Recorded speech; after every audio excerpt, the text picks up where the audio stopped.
The alarm bells rang and rang and rang.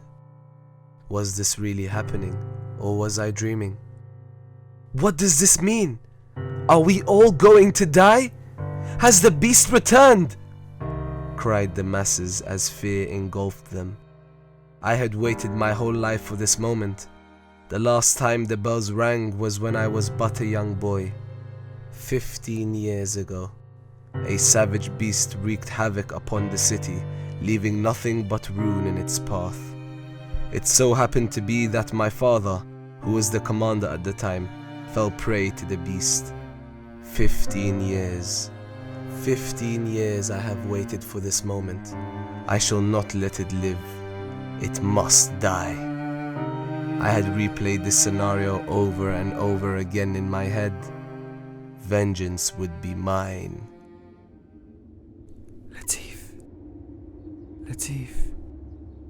Latif, shouted my friend Samuel.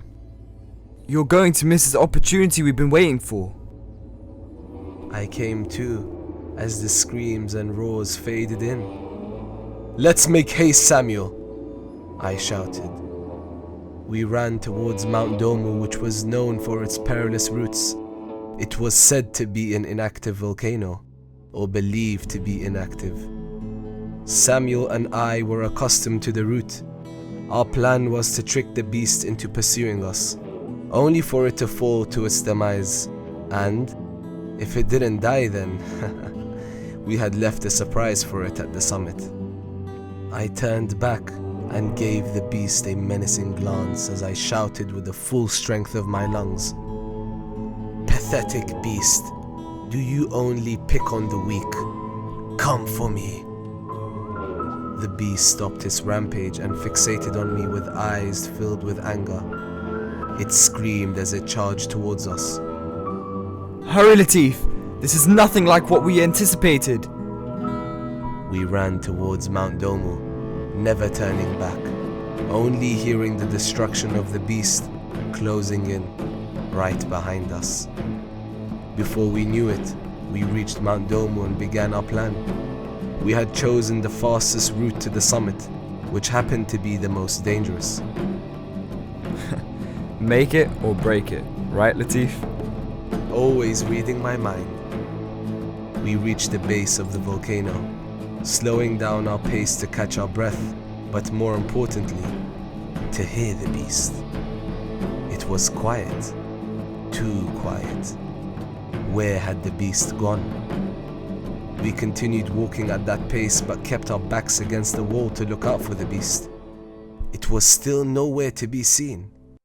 We decided to take a short break and hid behind some large rocks, still facing the outskirts of the volcano. This is very unusual. Do you think it lost interest in us? Questioned Samuel. No, I can feel it.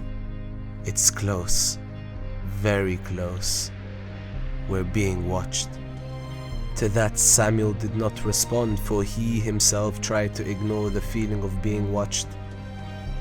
Upon finishing our break, which seemed to last for years, we both noticed a few rocks tumbling down past us. We immediately looked up. The beast was there, on higher ground, looking straight at us, ready to leap.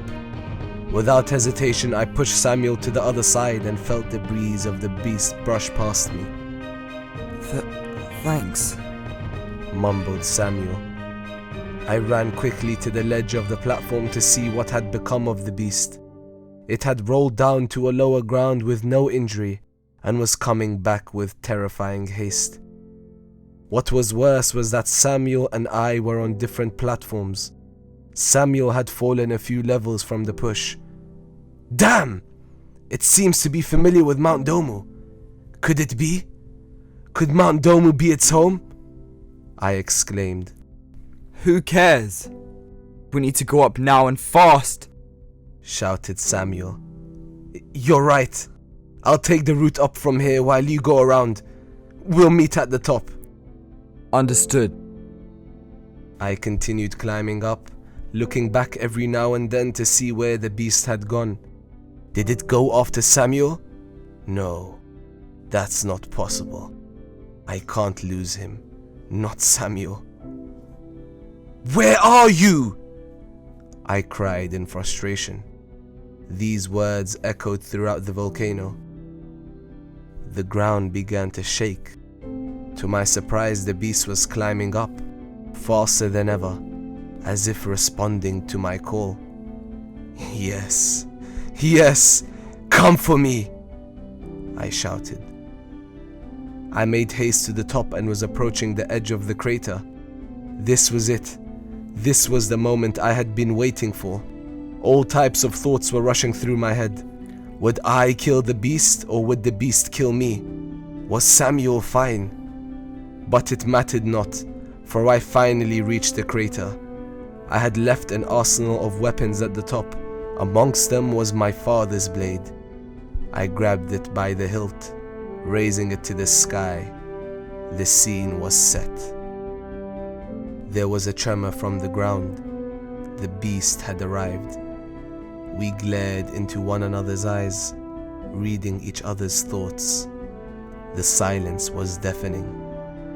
We roared at one another, charging head-on as I swung with my blade for its arm. It did not affect the beast in the slightest. I was left wide open from the attack and was sent airborne a few meters back. I got back up as fast as I could. The beast was coming in with another swing. I dodged it and attempted to pierce the belly. I only scratched the surface. The skin was too hard. I needed more power. Yet again, I was sent flying. This happened repeatedly. The beast was too strong. Had my 15 years of training been for nothing? Was I too weak? Tears of anger were sliding down my face. I had not achieved anything. I laid there in shame. I noticed the climate was getting hotter. Too hot. Lava was rising from the holes in the crater. Not only that, but the ground was shaking fiercely. Was the volcano going to erupt? I was so consumed in the battle that I completely forgot about my surroundings. What a pathetic mistake. Wait. The perfect opportunity to finish this fight presented itself.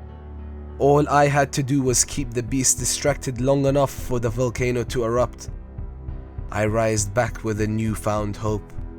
The beast looked annoyed. Very annoyed. Latif!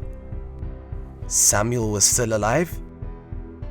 Samuel, go back home. This is my battle to finish.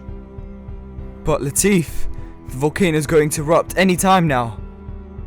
That's exactly why you must go down. Who else is going to tell the tale of the beast and Latif? Samuel attempted to make his way towards me, but by chance, there was lava blocking his path.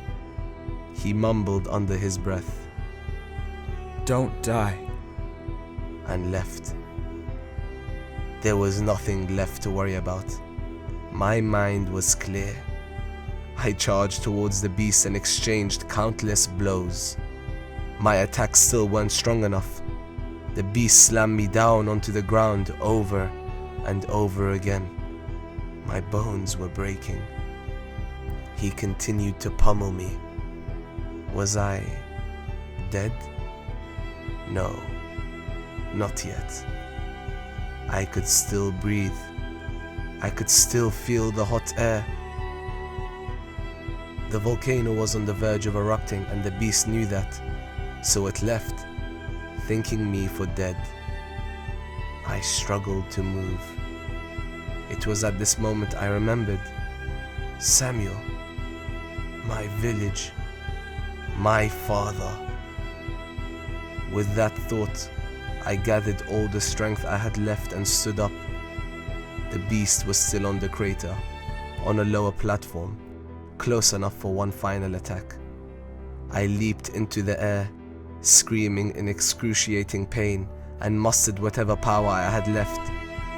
It turned around with what looked like fear in its eyes. I impaled the beast in its head and pushed it down all the way into the ground, hilt deep. It let out cries of anguish. The cries echoed all across the volcano. It panicked and attempted to break loose of its impalement, to no avail. It realized that and began to calm down, as if accepting its fate. As for me, I had nothing left in me. I collapsed onto the face of the beast, gasping for some air. My throat was dry, but I had avenged my father. My soul was finally at peace. I grinned and looked towards the sky. This was it.